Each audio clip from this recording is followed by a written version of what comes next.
Assalomu alaykum aziz va muhtaram do'stlar, qadrli teletomoshabinlar.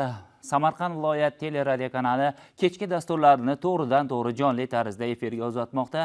Siz ochiq muloqot ko'rsatuvini tomosha qilyapsiz. Aziz va muhtaram do'stlar, qadrli samarqandliklar, bugungi ko'rsatuvimizning mavzusi dolzarb.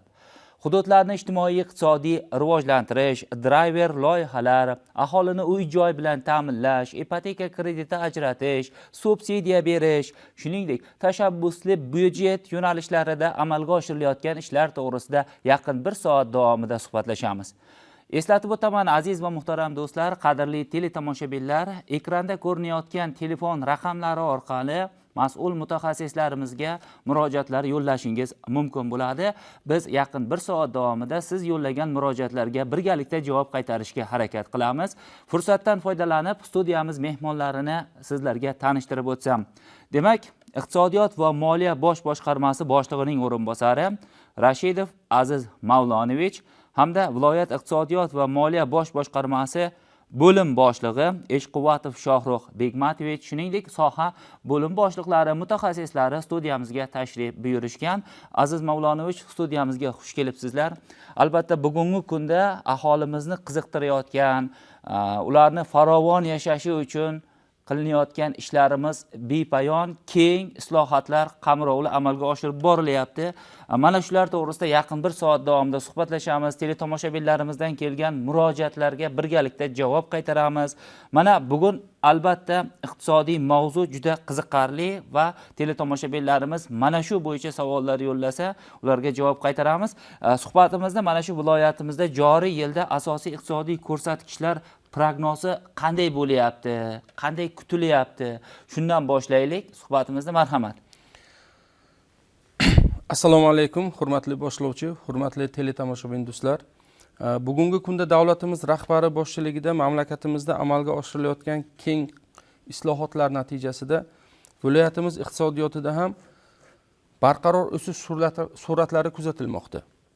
Jumladan, o'tgan 2025-yil asosiy iqtisodiy ko'rsatkichlari bo'yicha to'xtalib o'tiladigan bo'lsam agar, joriy yilning 1-yanvar holatiga viloyatimizda yalpi hududiy mahsulot 121 trillion 5 trillion so'm, ya'ni o'sish sur'ati 108% ni, aholi jon boshiga esa 28 million so'mni, sanoat mahsulotlari ishlab chiqarish hajmi esa 57,8 trillion so'mni, o'sish sur'ati 108.5% ga o'tgan yilga nisbatan. Qishloq xo'jaligi mahsulotlari hajmi esa 60.8 trillion so'm. Buni o'sish sur'ati 103.3% ga. Xizmatlar ko'rsatish hajmi esa 78.2 trillion so'm, o'sish sur'ati 115.9% ni tashkil etdi. Biz 2026-yil davomida, ya'ni joriy yilning yakuni bilan viloyatimizda asosiy iqtisodiy ko'rsatkichlarni o'sishini quyidagicha prognoz qilmoqdamiz. Ya'ni yil yakuni bilan yalpi hududiy mahsulot hajmi 141.3 trillion. O'tgan yilga nisbatan 109% ga o'sish sur'ati. Shundan sanoat mahsulotlari ishlab chiqarish hajmi 67.8 trillion so'm. O'sish sur'ati 108.6%. Qishloq xo'jalik mahsulotlari hajmi esa 70.4 trillion so'mga, o'sish sur'ati 105.5% ga. Xizmatlar ko'rsatish hajmi 97.8 trillion so'm, o'sish sur'ati 114% ga yetishi kutilmoqda. Aholi jon boshiga yalpi hududiy mahsulot hajmi esa 29.5 million so'mni tashkil etishi rejalashtirilgan. Hurmatli boshlovchi, hurmatli teletomoshabin do'stlar, albatta bu ko'rsatkichlarga erishish uchun hukumatimiz tomonidan, ya'ni davlatimiz rahbari tomonidan viloyatimiz uchun bir qancha mablag'lar ajratilgan. Ya'ni aytib o'tadigan bo'lsam, Samarqand viloyatini iqtisodiy ijtimoiy rivojlantirish, zarur va barqaror infratuzilma bilan ta'minlash uchun joriy yilda 5.2 trillion so'm respublika byudjetidan mablag' ajratilgan. Jumladan, birgina davlatimiz rahbarining 27-dekabr 2025-yilda tasdiqlangan 392-son qarorlariga asosan 152 ta obyektlar uchun respublika byudjetidan 1.2 trillion so'm mablag' ajratilgan. Jumladan, yo'l infratuzilmasini qurish uchun 420.1 milliard so'm, elektr ta'minotini yaxshilash uchun 110.4 milliard so'm, ichimlik suvi va oqova suv tarmoqlarini qurish uchun 274.7 milliard so'm, sug'orish tizimi rekonstruksiya qilish uchun 229.4 milliard so'm, gaz ta'minotini yaxshilash uchun esa 5.9 milliard so'm, obodonlashtirish va ko'kalamzorlashtirish uchun esa 189.3 milliard so'm mablag' ajratilgan. Shuningdek, xabarlaringiz bor, har yili respublika bo'yicha ijtimoiy infratuzilmani rivojlantirish dasturlari tasdiqlanadi. Ya'ni bu yil davlatimiz rahbari tomonidan bu ham 27-dekabrda 2025-yilda tasdiqlangan bo'lib, 393-sonli qarorlariga asosan 309 ta obyektlar, ya'ni ijtimoiy soha obyektlari uchun respublika byudjetidan 1.9 trillion so'm mablag' ajratib berildi. Mablag'lar quyidagi yo'nalishlarga yo'naltirilgan. Umumta'lim maktablari uchun 84 ta obyektlariga 410.3 milliard so'm. Maktabgacha ta'lim tashkilotlari uchun esa 26 ta obyektga 86.2 milliard so'm. Sog'liqni saqlash muassasalari uchun 119 ta obyektlarga 494.2 milliard so'm. Oliy ta'lim muassasalari uchun 5 ta obyektga 111.9 milliard so'm. Suv ta'minoti va kanalizatsiya uchun 8 ta obyektga 97.8 milliard so'm.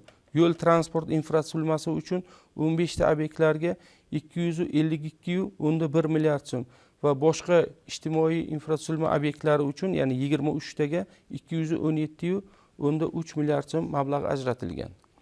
Demak, Aziz Mavlonovich, 5.2 trillion so'm mana shu jami summamiz, to'g'rimi? Xuddi shunday. 2026-yilda bizga viloyatimiz uchun respublika byudjetidan ajratib berilyapti, to'g'rimi? Yuqorida aytganimizdek, davlatimiz rahbarini 2025-yil 27-dekabrdagi aytib o'tgan hozir 392 hamda 393 qarorlari asosida mana shu ishlar amalga oshiriladi, to'g'rimi? Xuddi shunday.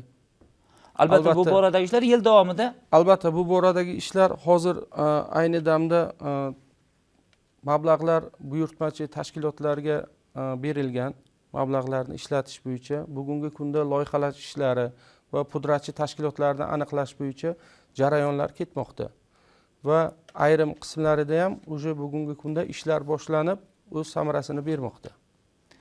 Rahmat. Hali bu boradagi murojaatlar bo'lsa, ularga javob qaytarib suhbatimizni yana davom ettiramiz. Shohruh Behmatovich, mana bugungi kunda aholimizni eng qiziqtiradigan va ularning orasida ko'p muhokamalarga sabab bo'ladigan aholini uy-joy bilan ta'minlash, ipoteka krediti olishda subsidiya ajratish masalalari juda ko'p muhokama bo'ladi-da. Aholimiz bunga alohida e'tibor qaratadi. Bu yilda nima o'zgarishlar bo'lyapti bu bo'yicha? Ipoteka krediti olishda subsidiya ajratish, aholini uy-joy bilan ta'minlashda biz qanday yangiliklarni joriy etyapmiz? Mana shu hamyurtlarimizga qanday qulayliklar yaratilyapti? Ana shular to'g'risida ham ma'lumot berib o'taylik, marhamat. Assalomu alaykum, hurmatli boshlovchi. Avvalambor 26-yilning parametr ko'rsatkichlari to'g'risida qisqacha to'xtalib o'tsam, O'zbekiston Respublikasi Prezidentining 26-yil 24-fevraldagi aholini uy-joy bilan ta'minlash, ishlarni jadallashtirish va ko'p qavatli uy-joylarni qurish samaralarini tashkil etish chora-tadbirlari to'g'risidagi PF29 sonli farmon qabul qilindi. Farmon doirasida 2026-yilda Samarqand viloyati uchun subsidiya asosida uy-joy sotib olish uchun 93.9 milliard so'm pul ajratilgan bo'lib, 3131 ta subsidiya bo'yicha limit belgilab berildi. Endi aytish joizki, subsidiyani bo'yicha arizalarni qabul qilish boshlandi. Bugungi kunda limitlar ham to'ldi.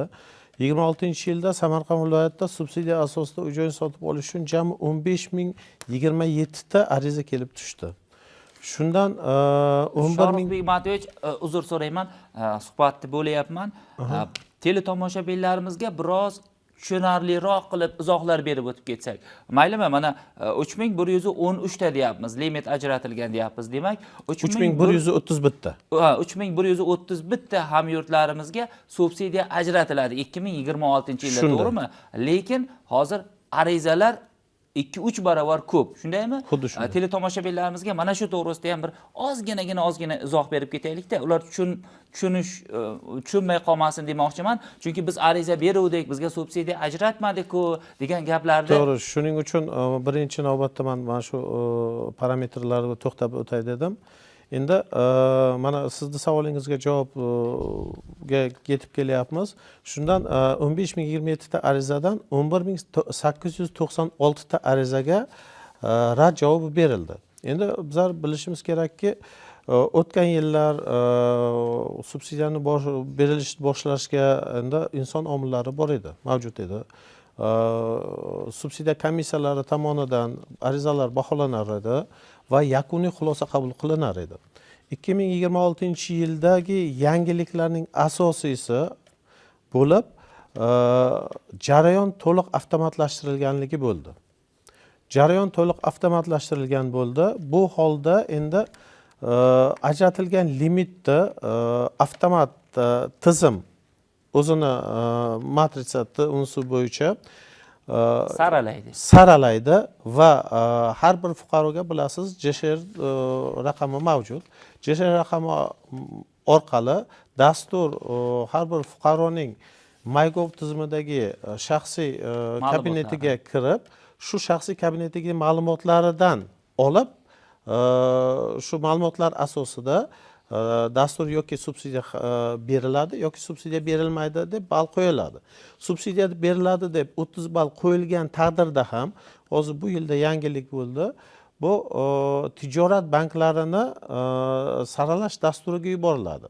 Endi har bir fuqaroni bilsangiz kredit tarixi bor. Kredit tarixi bo'yicha tijorat banklari o'zini xulosasini beradi. Va agar kredit tarixi yomon bo'ladigan bo'lsa, agar tijorat banki u fuqaroga kredit mablag'lari ajratilmaydi. Ma'lumki, subsidiya bu kredit mablag'larini, ipoteka kredit mablag'larini olishga boshlang'ich to'lovning ma'lum bir qismini davlat tomonidan qoplab berish hisoblanadi. Bu shuning uchun tijorat banklariga yuboriladi va tijorat banklari saralash dasturi orqali uni kredit tarixini ko'rib chiqadi va kredit tarixi ma'qul bo'lgan fuqarolarga уже berilgan xulosalar asosida dastur yakuniy subsidiya xabarnomasini chiqaradi va fuqarolarga beriladi. Endi aytish kerakki, subsidiya arizalarni qabul qilish bo'yicha mana soat shu yilda soat 14:00 da ochilgan bo'lsa agar, 1 soatning ichida limitimiz 3131 ta bo'lgan taqdirda ham 1 soatning ichiga kelib tushgan arizalar 10 taga yaqin ariza kelib tushdi 1 soatning ichida. 3 barobar ko'p degan. 3 barobar ko'p. Va endi o'tgan yillari soliqga ketardi, soliq baholardi, kadastr baholardi. Endi tizimlar alohida edi. Hozir bu yilga barcha tizim birlashtirildi va birlashtirilgan tizim asosida subsidiyaga arizalar, berilgan arizalar eng ko'pi bilan 1 soat, 1,5 soatning ichiga yakuniy xulosaga kelib chiqyapti. Shuning uchun mana 15027 ta ariza kelganda subsidiyani limiti to'ldi-yu, subsidiyaga ariza qabul qilish to'xtatildi. O'tgan yil birinchi mana shu bosqichda bunda ozgina adashishim mumkin, 24200 ta ariza kelib tushgan edi. Unda endi saralash 2 kun, 3 kun bo'lganligi sababli ariza qabul qilish jarayoni dasturda ochiq to'xtagan.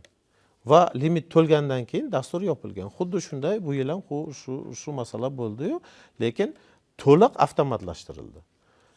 Yana bir narsani ta'kidlab o'tish kerak, yangiliklardan yana bir narsa. O'tgan yillari harbiy, militsiya xodimlari, ichki ishlar xodimlari va maxsus xizmatlar xodimlari tomonidan berilgan arizalarni oylik ish haqlari fuqarolarning o'zi tomonidan belgilanardi, berkitilardi dasturda va soliq idoralari uni ko'rib chiqardi. Bu yilda yangilik nima bo'ldiki, mana shu toifadagi fuqarolar o'z arizasini yagona darcha orqali beradi. Va yagona darcha ularda berayotgan ish haqidagi ma'lumotlarni tahlil qilgan taqdirda va ularning bazasi bilan solishtirgan holda ma'lumotlarni kiritadi va dastur avtomatik ravishda soliq organlariga yubormagan holda xulosasini chiqarib beradigan bo'ldi. Bu bir tomondan fuqarolarning arizasini ko'rib chiqish muddatini juda ham qisqartirdi. Nima deganda fuqarolar o'tgan yillari juda ham bo'lardiki 3 kun bo'ldi, 4 kun bo'ldi, mening arizam ko'rib chiqilmayapti, nima sabab degan savollar kelardi. Bu yilda bu narsalarda o'sha bartaraf qilindi. Undan tashqari endi aytib o'tish kerak, arizalarda subsidiya xabarnomalar mana birinchi bosqichi o'tgan yil ham xuddi shu tartib edi, bu yil ham shu tartib 4 oy muddatga beriladi. 4 oyda ichida fuqarolar o'ziga ma'qul bo'lgan uy-joyni tanlab, bankka borib, bankka ipoteka kreditlarini rasmiylashtirib, subsidiya bo'yicha to'lovlarni qabul qilib olish huquqiga ega. 4 oydan keyin ikkinchi bosqich boshlanadi va birinchi bosqichda foydalanmagan, fuqarolar tomonidan foydalanmagan va quygan subsidiya xabarnomalari yangi limit asosida chiqariladi. Nimaga deganda fuqarolarning ko'p miqdori bu subsidiya xabarnomalaridan foydalanishi kerak. Endi subsidiya xabarnomalariga arizani berish tartiblarini ham birdan aytib o'tsam. Albatta, yana savol tug'ilmasligi uchun batafsilroq javob berishga harakat qilyapmiz. Shohrux Begmatovich o'z navbatida mana shu arizalarni qismangina aytib o'tdik hozir, rad etilish sabablarini ham va mana shu bir marta ariza topshirgandan keyin qancha vaqtga o'z kuchida bo'ladi o'sha arizalar, shularga ham bir to'xtalib o'taylik. Qarang, arizani Davlat xizmatlari markazi yoki yagona portal MyGov.uz portali orqali topshirish mumkin. Bunda ariza beruvchi xohishi bilan uning daromadlari hisob kitobiga yaqin qarindoshlarining ham daromadlarini kiritish mumkin. Mana bu yerda shu yilda ko'p savollar keldi, fuqarolar murojaat qildi. Mana shu unsur bo'yicha agar to'xtadigan bo'lsak agar, ko'p fuqarolar meni oyligim yaxshiroq bo'lishi uchun, subsidiya chiqishiga men kafolat bo'lishi uchun deb o'zini yaqin qarindoshlarini ko'pchiligini shu unga arizasiga qo'shyapti. Endi dastur u qarindoshlarning JSHR raqamidan ularning daromadini olyapti. U 4 ta 5 ta fuqaroni qo'shgandan keyin akasi, ukasi, onasi, opasi ular oylik ish haqi 300 million, 350 million bo'lib ketyapti. Jamla hisoblanadi. Dastur jamla hisoblanadi. Shuning uchun dastur bularga rad javob beryapti. Demak, seni oyliging belgilangan minimumdan ko'p deyapti. Bu yerda endi aytib o'tish kerak, Qoraqalpog'iston Respublikasi va viloyatlarda mehnat haqiga haq to'lashning eng kam miqdorining 2.7 baravardan 8 baravarigacha oylik ish haqi mana shu minimumlar ko'rsatilgan. Agar 2.7 baravardan to 5 baravargacha bo'ladigan bo'lsa agar tizim 10 ball qo'yadi. 5 baravardan 8 baravar bo'ladigan bo'lsa tizim 5 ball qo'yadi. Endi bu yerda agar summasi hisobida oladigan bo'lsa agar 2.7 baravar 3 million 400 so'mni tashkil qiladi. 8 baravar bo'lsa 10 million 100 ming so'mni tashkil qiladi. O'rtacha mana shu fuqarolardan kelib tushayotgan arizalarda endi qarindoshlarni qo'shganida o'rtacha ish haqqi 15-20 million bo'lib chiqyapti. Shuning uchun tizim ularga rad beryapti. Bu birinchi sababi bo'lib qoladi. Ikkinchisi, ariza beruvchida, shu jumladan uning turmush o'rtog'ining nomida respublikaning barcha hududlarida miqyosida mulk huquqi bilan turar joy mavjud bo'lmasligi kerak. Shuningdek, o'rtacha oylik daromadi miqdori belgilangan ijtimoiy mezonda javob berilishi kerak. Endi bu mana bu o'zi va turmush o'rtog'ini mulki bor. Bilasiz, oila kodeksiga asosan mulk umumiy hisoblanadi oilada.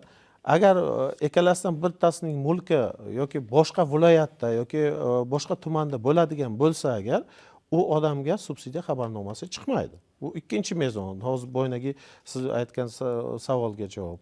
Uchinchisi, endi bugungi kunda ko'p fuqarolar endi ularni aldab, ularning ortiga kredit olmasliklari uchun o'zlarining kredit tarixlarini yopib qo'yaptilar. Mana shu endi usluga xizmat ko'rsatish MyGov tizimida mavjud. Endi qarangki, hozirgi kunda ko'p fuqarolar ariza berayotganga o'zining MyGov tizimidan mana shu xizmat turini o'chirmayapti. Bizlar oldin aytdikki, 30 ball, 35 ball olgandan keyin banklarga uning kredit tarixini o'rganish uchun avtomatik tizim yuboradi dedik. Bankning avtomatik tizimi ham ular ham ko'rib chiqadi. Ko'rib chiqqanda agarda fuqaro o'zining kredit olishga bo'lgan unisini yopib qo'ygan bo'lsa agar, shunaqa xizmat turi bor. Bizlarda bugungi kunda haqiqatan ham juda ham ko'p aldanyapti, Telegram orqali, boshqa orqali. Yopib qo'ygan bo'lsa agar, tizim uni tekshira olmaydi. Mana shu subsidiyaga ariza berishdan oldin mana shu unisini xizmat turini o'chirish kerak MyGov tizimidan. Yoqish kerak. O'chirgan bo'lsa yoqish kerak, to'g'rimi? Ha, o'chirgan bo'lsa yoqish kerak. Mana shu juda ham ko'p savollar shu tomonda ham bo'lyapti. Undan tashqari arizani to'ldirish jarayonida OnID yagona identifikatsiya tizimi orqali tijorat banklariga sizning kredit tarixingizni ko'rib chiqish uchun ruxsat berish tizimining muhim talabi hisoblanib, bu bankka sizning to'lov qobiliyatingizni tezkor baholash uchun ular yaratib beradi. Undan tashqari farmonda asosan birlamchi bozorda kvartirani sotib olish uchun ajratilgan ipotek kreditlarining eng ko'p miqdori belgilangan edi. O'tgan yil 330 million so'm miqdorda belgilangan edi. Bu yilda shu mablag'da 380 million so'mga oshirildi. Bu esa fuqarolarning uy joy olishga bo'lgan endi talabini qondirishda bir yo'l hisoblanadi. O'tgan yil 400 milliongacha bo'lgan kvartirani olish qurbi bo'ladigan bo'lsa, subsidiya asosida 330 million bank kredit bersa, 30 million subsidiya bo'ladigan bo'lsa agar, endi qolganini fuqaroning o'zi to'laydi. Yuki fuqaroning to'laydigan yuki o'tgan yillar ko'p bo'ladigan bo'lsa agar, bu yil уже mana shu fuqaro tomonidan to'lanadigan o'zini mablag'larining yuki kamaydi. Nima deganda 380 million kredit beriladi. Rahmat Shohruh Begmatovich, mana batafsil ma'lumot berishga harakat qilyapmiz. Aziz teletomoshabinlar, o'z navbatida mana shu mavzuga daxldor savollar ham kelyapti. Mavzumizga daxldor bo'lmagan savollar ham kelyapti. Lekin bu savollarni barchasini olib biz iqtisodiyot va moliya bosh boshqarmasiga yo'naltiramiz. Albatta, yoki bo'lmasam tegishli mas'ullar bu bilan shug'ullanadi. Hurmatli teletomoshabinlar, yana bir bor eslatib o'taman, bugungi ko'rsatuvimizda biz iqtisodiyot va moliya bosh boshqarmasining mas'ul rahbarlari bilan suhbatlashyapmiz va to'g'ridan to'g'ri mana shu murojaatlarga javoblar qaytarishga harakat qilyapmiz. Shohruh Begmatovich, mana savol kelib tushgan, mana shunga javob berishga harakat qilib ko'ramiz. Gulshan Yarqulovadan, Samarqand shahri Bog'saroy mahallasidan: o'qituvchiman, shaharda ijarada turaman, 2 nafar voyaga yetmagan farzandim bor. Yosh oilalarga va kam ta'minlangan oilalarga subsidiyaga uylar ajratilyapti, ammo juda ham katta narxda. Puli kam odam qanday to'lashi haqida o'ylab ko'rishadimi mas'ullarimiz ham? Nomigagina subsidiya berilyapti deb o'ylayman. Uni ham faqat puli bor odamlar olyapti-ku axir. Hammani aqli yetadi-ku.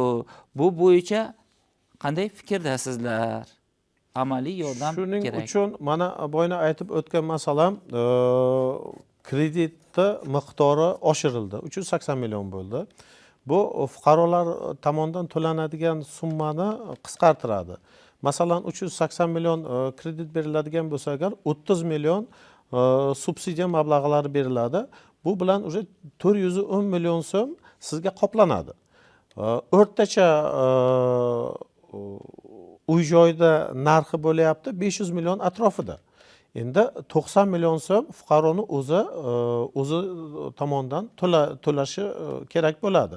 O'tgan yillar 150 milliongacha fuqarolar to'lab kelishdi-da. Endi bu yilga 90 million bo'lyapti. Endi xo'sh, endi singlimizda savollarga keladigan bo'lsa agar, uy-joyning narxini endi uy-joy qurilish korxonalari, tijorat korxonalari quryapti-da. Ularning o'zini uy-joyni qurilishga ketgan xarajatlari bor. Tan narxi bor. U tan narxidan kelib chiqib soliq majburiyati chiqadi, soliq to'laydi. Hammasi jami uy-joyning kvadrat metriga o'zining ta'sirini ko'rsatadi. To'g'ri, bu yerda talab va taklif degan narsa ham bor. Bizlar endi mintaqaviy yirik shahar bo'lyapmiz. Shuning uchun bizlarda Samarqand shahrida qurilayotgan uylarga talablar katta. Boshqa viloyatlardan ham fuqarolar endi bu yerda oldin aytilardi-ku, mehnat migratsiyasi deyilardi. Turar joy bo'yicha odamlarning migratsiyasi ham borda. Ular kelib bu yerdan uy-joy sotib olyapti. Shuning uchun uy-joyning narxi mo'tadil past narxda deya olmaymiz Samarqand shahrida. Lekin tumanlarda, bizlarning tumanlarimizda uy-joylarning narxi arzon, qimmat emas. 400 millionga 2 xonali yaxshi uy-joy sotib olsa bo'ladi. Mana bu agar ta'kidlasakki, Samarqand shahrida 10 milliongacha bo'lsa, 8 million 400 so'm mana Agramir Building sotyapti 1 kvadrat metrini. O'rtacha narxi, u yuqori etajlar 7 million 200 ming so'm, pastki etajlar 8 million 400 ming so'm, to 9 milliongacha bo'ladigan bo'lsa agar, tumanlarda mana Narpayda yoki Payariqda bular 5 million 500 dan to 6 million 800 minggacha 1 kvadrat metri tayyor ta'mirlangan uy-joylar sotilyapti. Endi fuqarolar tomonidan aksariyat tumanlardan subsidiya chiqqan fuqarolar Samarqand shahridan kelib uy-joy olmoqchi va uy-joy olishyapti. Bu takliflarni men fuqarolarga aytib o'tishim ham bir joiz deb hisoblayman. Fuqarolar Samarqand shahrida kelgandan keyin bitta qurilish korxonasini ko'rish kerak emas. Bizlarda qaribi 48 ta katta qurilish korxonalari uy-joylarni qurilish bilan shug'ullanyapti. Ularda hammasi bilan gaplashib, o'ziga ma'qul bo'lgan kvadratura, ma'qul bo'lgan hudud va ma'qul bo'lgan narxlarda ko'rib kelib, shularda asosida ipoteka shartnomasini imzolashi mumkin. Bu ipoteka dasturi asosida bitta joydan yoki bitta uydan uy-joy olasan degan narsa emas. Fuqarolar o'zi oqtarib, o'ziga ondan yoki kerak bo'lgan narsani olishi mumkin. Rahmat. Mana bizda Gulchon Yorqulova ham tingladi. Batafsil o'ziga kerakli javobni olgan bo'lishi aniq. Hurmatli teletomoshabinlar, bugungi ko'rsatuvimizni biz yuqorida aytganimizdek Iqtisodiyot va moliya bosh boshqarmasining mas'ul rahbarlari bilan olib boryapmiz.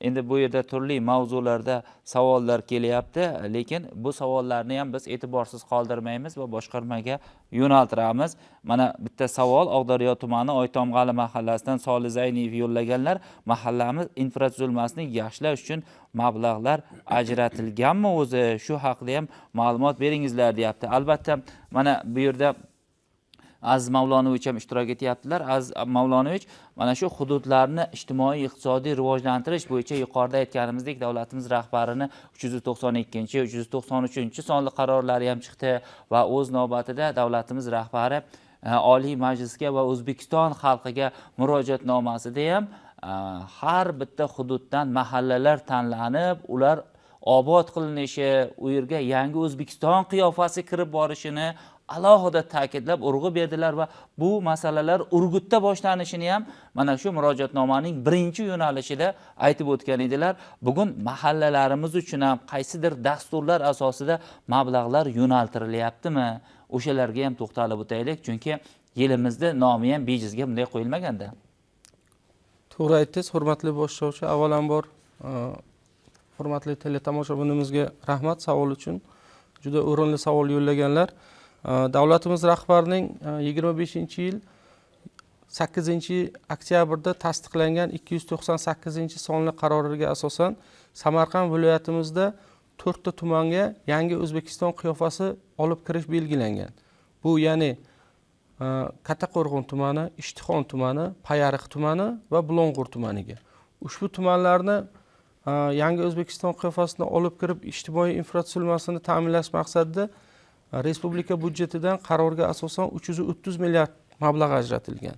Shuningdek, bizlarda 14 ta tuman, 2 ta shahrimizda 14 ta tumanlarning eng dastlab, eng og'ir sharoitda bo'lgan mahallalari, ya'ni har bitta tumandan 2 ta mahalla tanlab olinib, 28 ta mahallaga yangi O'zbekiston qiyofasini olib kirish uchun ushbu qarorga asosan har bir mahallaga ijtimoiy infratuzilmasini ta'minlash, o'sha yerda aholi daromadini oshirish uchun har bir mahallaga 5 milliard so'mdan mablag' yo'naltirilgan.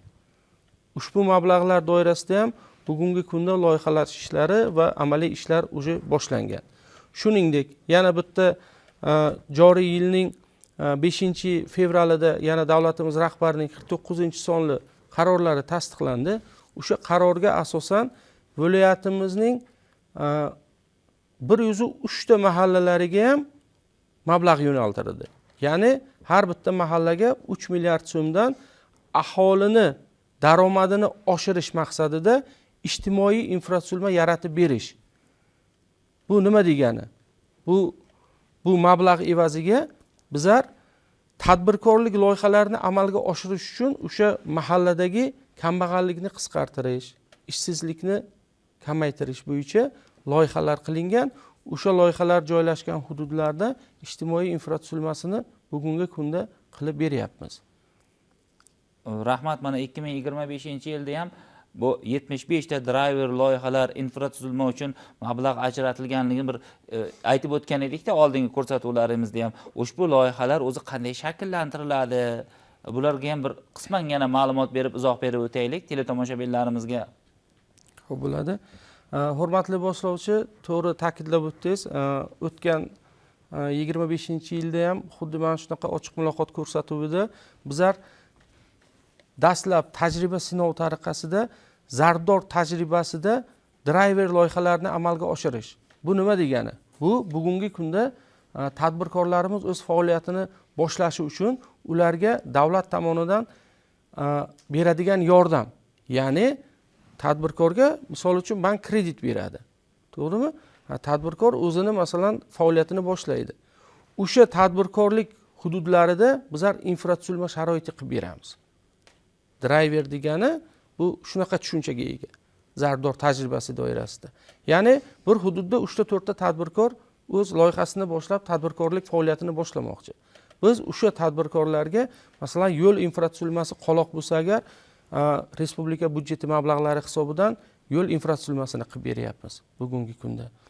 Masalan, elektr ta'minoti yaxshilash yomon bo'lsa agar elektr ta'minotini yaxshilab beryapmiz.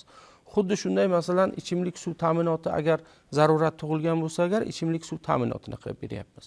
Masalan, undan tashqari shahar tuman markazlarimizda aholi gavjum bo'lgan ko'chalarda 24/7 rejimda ishlaydigan ko'chalarni infratuzilmasini yaxshilab, aholimizni bemalol kechqurunlari chiqib sayr qiladigan bir maskanlarga aylantirib beryapmiz ushbu mablag'lar doirasida. Birgina qisqacha o'tgan yil haqida gapirib o'tadigan bo'lsak, albatta misollarni ham hozir aytib o'taman. O'tgan yil davomida bizlar 74 ta driver loyihalarining infratuzilmasini yaxshilash uchun respublika byudjetidan 108 milliard so'm mablag' ajratdik. Ushbu mablag' doirasida 112 ta obyektlarni zarur infratuzilma bilan ta'minlash ishlari yakunlandi. Ya'ni o'tgan yil davomida 91 ta, ya'ni 82% obyektlar bugungi kunda 100% foydalanishga topshirildi. Endi o'tgan yilgidan men misol keltiradigan bo'lsam agar, masalan eng chekka tumanlarimizdan biri Qo'shrabot tumani hisoblanadi. O'sha Qo'shrabot tumanimizda Shovona mahallasida 4R55 avtomobil yo'lining 15-16 kilometr qismiga 10 gektar 10 sotiq yer maydoni lotlarga bo'linib auksionga chiqarildi. Tadbirkorlar tomonidan lotlar sotib olindi va sotib olingan yerlarda bizlar yaxshi infratuzilmani yaratib berish maqsadida ushbu tadbirkorlik subyektlariga emas, o'sha hududni infratuzilmasi uchun 8 milliard so'm mablag' ajratdik. 8 milliard so'm mablag' ajratdik. 8 milliard so'm mablag' evaziga u yerda u hududda 1 kilometr asfalt qoplamasi qoplanildi. 4 ta transformator o'rnatildi. 1 kilometr elektr tarmog'i tortildi. 4 ta suv qudig'i qazildi va 2 kilometr ichimlik suv tarmog'i tortildi. Bu ham albatta davlatimiz tomonidan, ya'ni davlatimiz rahbari tomonidan berilayotgan tadbirkorlarga yordam hisoblanadi va bu ushbu loyihalarni amalga oshirish natijasida 20 ta yangi tadbirkorlik subyektlari tashkil qilindi. O'sha 20 ta tadbirkorlik subyektlari tomonidan 30 nafar fuqarolarimiz doimiy ish bilan band bo'ldi. Doimiy ish bilan. Va 22 ta dastlab 22 ta shu lotlarga bo'linib, o'sha 10 sotiq yer maydonimiz auksionga chiqarildi. Bugungi kunda ushbu loyihalar amalga oshirib faoliyat yuritib kelmoqda. Shuningdek, Narpay tumanimizni oladigan bo'lsak agar, Narpay tumanimizda sobiq agrokimyo aksionerlik jamiyatiga tegishli bo'lgan 5,5 gektar yer maydonida qishloq xo'jalik mahsulotlarini yetishtirish loyihasini qo'llab-quvvatlash uchun 1 milliard so'm mablag' ajratdik. Ya'ni ushbu 1 milliard so'm mablag' evaziga ushbu hududga boradigan 1.3 kilometr yo'l infratuzilmasi to'liq yaxshilandi. Buning natijasida 30 ta o'sha hududdagi fuqarolarimiz ish bilan bandligi ta'minlandi. Mana shu narsalar, loyihalar bejizga tashkil etilmagan, mana davlatimiz rahbari tomonidan mablag' yo'naltirildi deb aytamiz. 108 milliard deyapmiz. O'sha tumanlarimizda, viloyatimiz miqyosida olganda mablag'ini olgandan keyin ham o'sha loyihani amalga oshira olmay suskashlikka yo'l qo'yganlari ham kuzatildimi o'zi? Endi mana shunday narsalar kuzatilgan bo'lsa, sizlar bir tahlil qilasizlarmi? Mablag'ni yoki qaytarib olish kerakdir, yoki bo'lmasam boshqa loyihalarga yo'naltirish kerakdir. Hurmatli boshlovchi, savolingiz juda o'rinli va qiziqarli savol bo'ldi. Haqiqatan ham bu 2025-yil davomida bizlarda bu loyiha tajriba tariqasida edi. Albatta, dastlab bir ishni boshlagandan keyin xato kamchiliklar albatta kuzatiladi. Lekin bizlarda Samarqand viloyatimiz bo'yicha bunaqa holatlar kuzatilmadi. Ya'ni davlatimiz rahbari tomonidan bergan pullar qiyinchilik bo'lsa-da, lekin 100% samarali ishlatildi deb ayta olaman. Misol uchun biz infratuzilmani 10 kunda qilib bera olmagan bo'lsak agar 20 kunda qilib bergan joylarimiz bo'ldi. Masalan 20 kun bo'lmasa ham 25 kunda qilib bergan joylarimiz bo'ldi. Yo masalan biz infratuzilmani qilib bergandan keyin tadbirkorlar tomonidan yaratiladigan ish o'rinlari, misol uchun dastlab bizlar taklifimizga bu tadbirkor 40 ta ish o'rin yaratadi deb misol uchun mablag'ni bizlar respublikadan olgan bo'lsak agar 40 ta emas, masalan 35 ta bo'lgan holatlari bo'ldi. Misol uchun. Misol uchun dastlab qilingan prognozlarimizga ko'ra, masalan mablag'larimiz yetishmay qolgan joylari bo'ldi. Misol uchun biz 2 kilometr yo'lga 1 milliard 200 pul ketadi deb bergan bo'lsa agar, masalan yo'lni ta'mirlash endi qoloqlik darajasiga qarab 1 milliard 300 bo'lgan joylari bo'ldi. 1 milliard 400 bo'lgan joylari bo'ldi. Endi bu albatta tajriba sinov tariqasida edi. Bu yil mana davlatimiz rahbari endi yaxshi tajribaga ega bo'lgan viloyatlarga ko'proq pul berishni boshladilar. Mablag' ko'proq yo'naltiriladi. Mablag' ko'proq yo'naltiradigan bo'ldi. Masalan, birgina 26-yilda bizlar o'sha o'tgan yili 108 milliard olgan bo'lsak agar, biz 26-yil uchun 150 milliard so'm mablag' oldik. Dastlab birinchi bosqichda shuni 74 milliard so'm mablag'i doirasida bugungi kunda 27 ta driver loyihalari ishga tushirilishi o'sha boshlab yuborilgan. Rahmat. Mana shunday islohotlar to'xtamaydi. Mana shunday islohotlar xalqimizni farovonligi uchun xizmat qiladi degan umiddamiz. Mana endi savollarimiz juda ko'p kelyapti. Payariq tumani Qumchiq mahallasidan Ne'matulla Tursunqulov savol yo'llagan. Mana shu savolga ham bir to'xtalib o'tsak, qizimga joriy yilda subsidiyaga ruxsat berilgan edi. Chunki kafil topolmadik. Hech kim hozir birovga kafil bo'lmaydi-ku axir. Yolg'iz va kam ta'minlangan fuqaro qanday qilib katta miqdordagi pullarni to'lay olishi mumkin? Berilayotgan imtiyozlar faqat xo'ja ko'rsingami? Qizim uysiz o'tadimi? Amaliy yordam kerak, bizga tushuncha bering.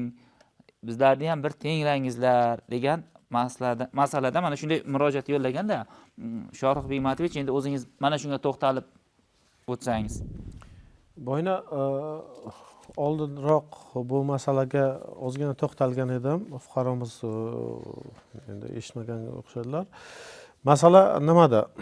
Subsidiya O'zbekiston Respublikasi fuqarosi tomonidan uy-joyni sotib olishga, ipoteka kreditlarini rasmiylashtirish uchun oldindan to'lov qilayotganga davlat tomonidan bir qismiga yordam berish subsidiya. Uy-joy bilan ta'minlash emas. Uy-joy bilan fuqaroni o'zi uy-joyni tanlaydi va ipoteka shartnomasini tuzadi. Endi kreditni berishni unisiga keladigan bo'lsa agar, har bir tijorat bankining o'zining kredit siyosati bor. Va ushbu kredit siyosati asosida fuqarolarga ipoteka kreditlarini ajratadi. O kredit siyosati bank kengashi tomonidan tasdiqlanadi har yili 1-fevralgacha. Unga bizlar bu fuqaroga ta'minotsiz berasan deya olmaymiz. Bizlar fuqarolarga kredit olish uchun yengillik bo'lishi maqsadida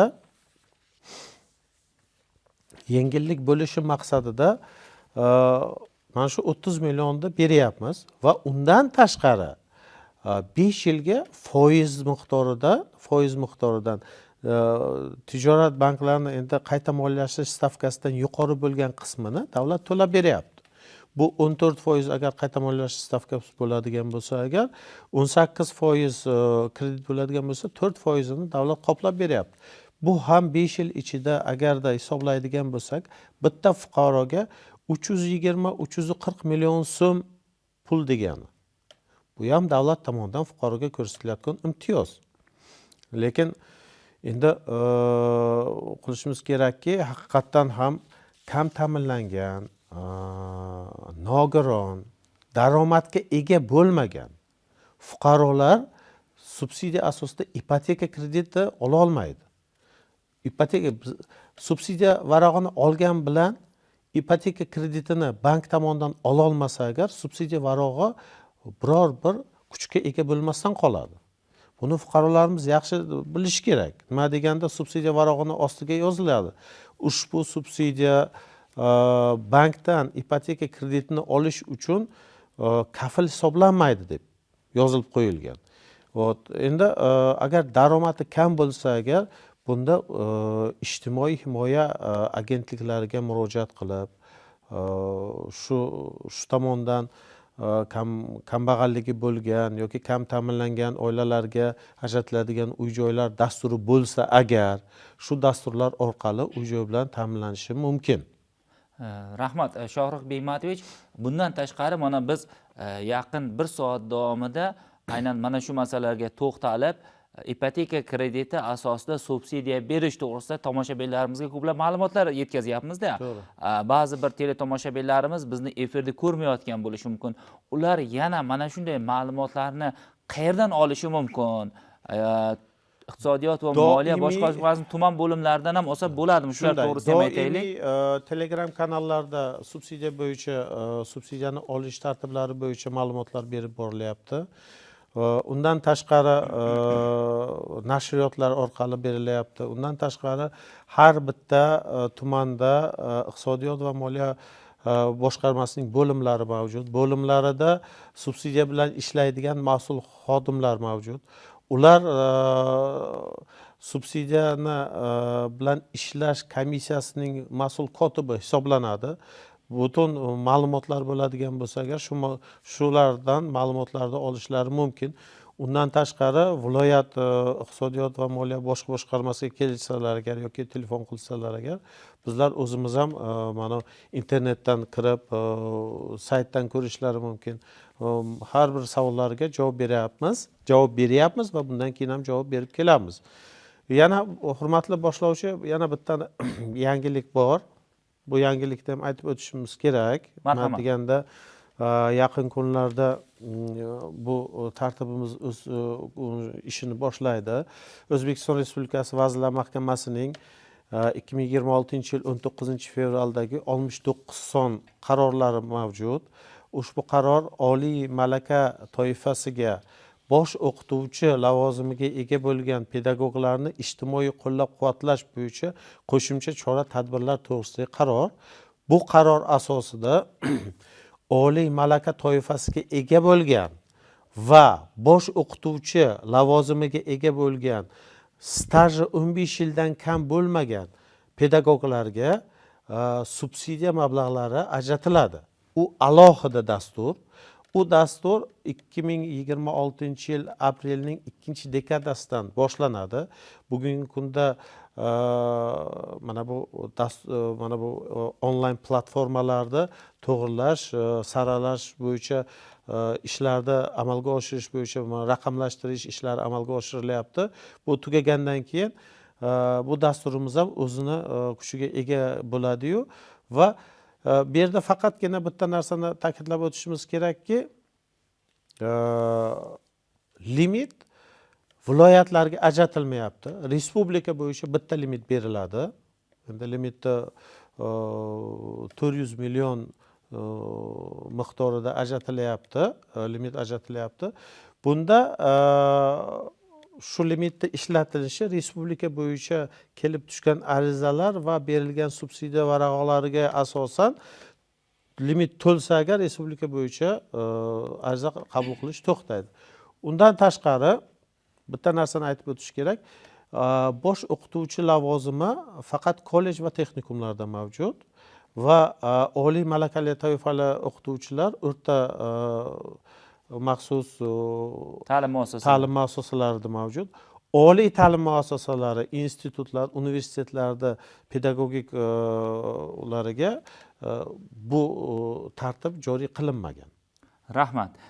Mana Shohruh Bekmatovich hali mana shu aynan ipoteka krediti asosidagi subsidiya ajratish bo'yicha yana bitta ko'rsatuv tashkil qilishimizga va targ'ibot tashviqotni yanada kuchaytirishimizga to'g'ri kelyapti. Chunki teletomoshabinlarimizda aynan mana shu bo'yicha ko'plab savollar tug'ilyapti.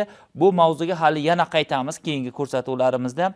Albatta mana bugungi kunda sanoatni rivojlantirish, qishloq xo'jaligi xizmat ko'rsatish orqali aholini bandligini ta'minlash, ularni farovonligini, daromadini oshirish bo'yicha bir qator dasturlarimiz ham qabul qilingan va davlatimiz rahbarini hududlarda sanoatni jadal rivojlantirish bo'yicha alohida bir qarorlari ham qabul qilingan edi 295-sonli va mana shu qaror asosida sanoat shtabi faoliyati tashkil etilgan va bu shtab bugungi kunda qanday faoliyat olib boryapti, o'zini bir samarasini beryaptimi? Shular to'g'risida to'xtalib o'taylik, Aziz Mavlonovich. Rahmat, hurmatli boshlovchi.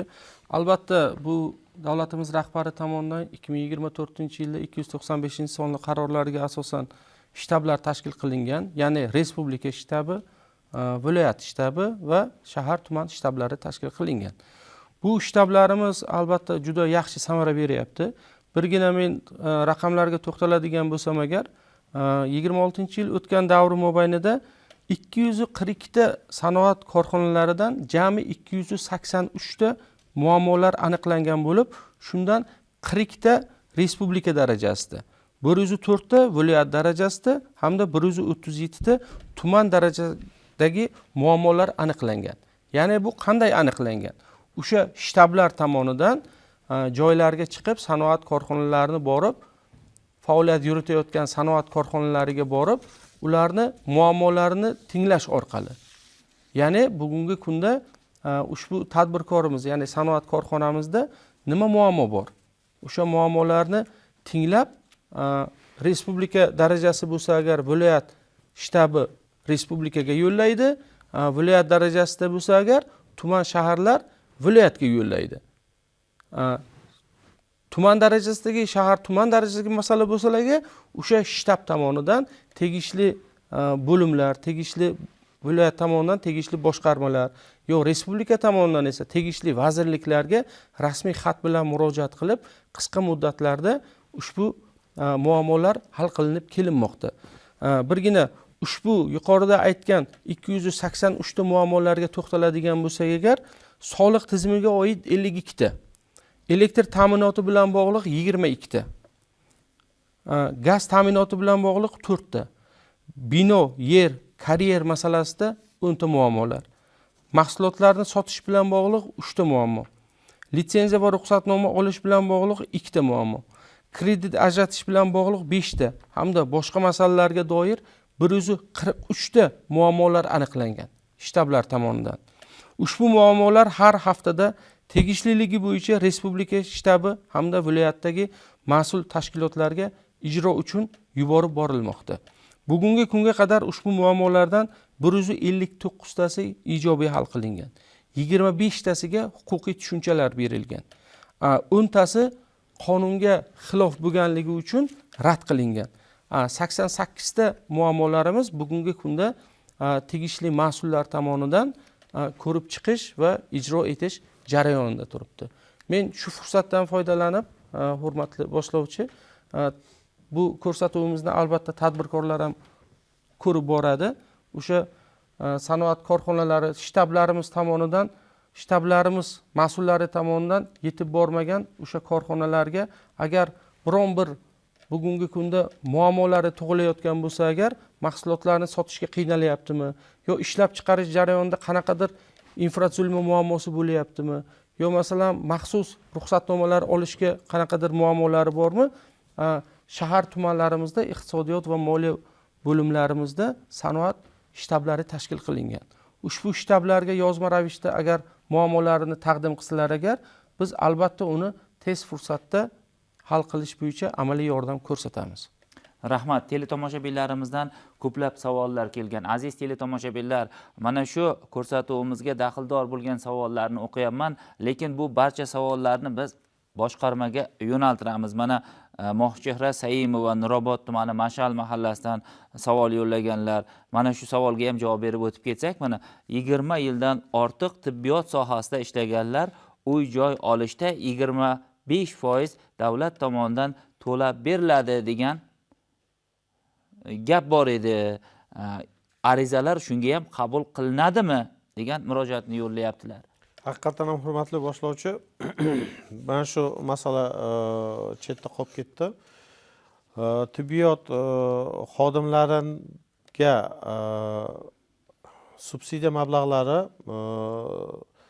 maxsus jamg'arma orqali amalga oshirilishi belgilanyapti va bu bo'yicha ichki tartib, uni subsidiyasini, mablag'larni ajratish tartibi, uni qaysi holda MyGov tizimi orqali beriladimi yoki tibbiyot boshqarmalari tomonidan ro'yxat asosida beriladimi, endi fuqarolarga, muhtoj fuqarolarni aniqlagan holda mana shu tomonlari bugungi kunda o'rganib chiqilyapti va qarorlar loyihasi ishlab chiqilyapti. Bu ham nasib bo'lsa aytishimiz mumkinki, что 1-maylargacha ushbu qaror ham bo'ladi va muhokamaga chiqariladi. Muhokamaga chiqarilgandan keyin uni fuqarolarimiz ko'rishi mumkin, o'zini takliflarini berishi mumkin va shu takliflar asosida bir oxirgi qonunda qonun yoki qaror chiqadi-yu, shu qaror asosida moliyalashtirish amalga oshiriladi. Bu ham bo'ladi. Rahmat. Birozgina sabr qilishga to'g'ri keladi. Endi mana Mohchehra Saimova teletomoshabinimiz. Rahmat, hurmatli teletomoshabinlar, bizga ajratilgan vaqt ham cheklangan, chunki keyingi dasturlarimiz efirga uzatilishi kerak. Juda ham ko'plab savollar kelyapti. Yaqin 1 soat davomida biz mana shu savollarga javob qaytarishga harakat qilyapmiz. Lekin bu mavzuga biz hali yana qaytamiz. Mana shu savollarni barchasiga to'liqroq javob qaytarish imkoniyati bor. Biz bu savollarni, murojaatlarni iqtisodiyot va moliya bosh boshqarmasiga yo'naltiramiz. Sohaga daxldor bo'lgan savollarga albatta telefon orqali yoki bo'lmasam bog'lanib teletomoshabinlarimizga javoblar qaytariladi degan umiddamiz. Mana Oqdaryo tumani Taraqqiyot mahallasidan Fotima Odilova, Nurobod tumani tumani Jon mahallasidan Sherali Ortiqov, Qo'shrabot tumani Mayntepa yoki Nayntepa mahallasidan Gulsanam Eshbekova, Qo'shrabot tumani Boytepa mahallasidan Salimjon Berdiqulov, mana shunday savollar ko'p kelyapti. Oqdaryo tumani Taraqqiyot mahallasidan Zebo Tog'ayevadan mana shunday savollarni ketib ko'rinmayapti-da. Shu bois ham fuqarolarning murojaatiga biz bee'tibor emasmiz. Albatta, mana bu boshqarmaga yuboriladi. Bizga ajratilgan vaqt cheklangan. Rejissorlarimizdan hozir ishora bo'lyapti ko'rsatuvimizni yakunlashga. Yana 1-2 daqiqa vaqtimiz bor ekan. Endi teletomoshabinlarimizni yana qiziqtiradigan bitta masala tashabbusli byudjet haqida ham qisman to'xtalib o'taylik. Fursatdan foydalanib, viloyatimizda o'sha tashabbusli byudjet jarayonining dastlabki bosqichi qay tarzda o'tdi, fuqarolarimiz ishtiroki qanday bo'ldi? Mana shunga ham qisman to'xtalaylik, keyin teletomoshabinlarimiz bilan xayrlashamizda. Marhamat. Hurmatli boshlovchi, 2000 o'tgan davr, ya'ni o'tgan yili 2025-yilda tashabbusli byudjet jarayonlari uchun 442 ta loyihalarga 646,9 milliard so'm mablag' ajratildi. Jumladan, birinchi mavsumda g'olib deb topilgan 217 ta loyihalar uchun 319,1 milliard so'm, ijro holati esa 207 ta obyekt foydalanishga topshirilgan, ya'ni 95%, 283,9 milliard so'm moliyalashtirilgan. Bu 95%, qolgan 5% bugungi kunda amalga oshirish jarayonida turibdi. Ikkinchi mavsumida esa g'olib deb topilgan 225 ta loyihalar uchun 327,8 milliard so'm mablag' ajratilgan. Ijro holati bugungi kunda buniki kamroq, ya'ni chunki bu yil yakuniga 4-chorak qismiga to'g'ri kelganligi uchun 25 ta obyekt foydalanishga topshirilgan, ya'ni 12% obyektlarimiz foydalanishga topshirilgan. 88% obyektlarimiz bugungi kunda ish jarayonida turibdi.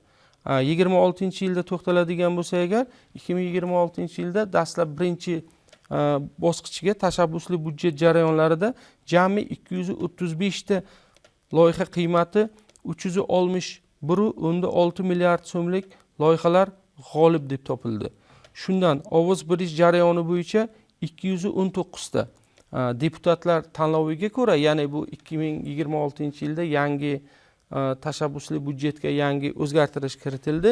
Endi deputatlar tanlovi ham qo'shildi bunga. Deputatlar tanloviga ko'ra esa 14 ta loyihalar, sherikchilik asosida 2 ta loyihalar.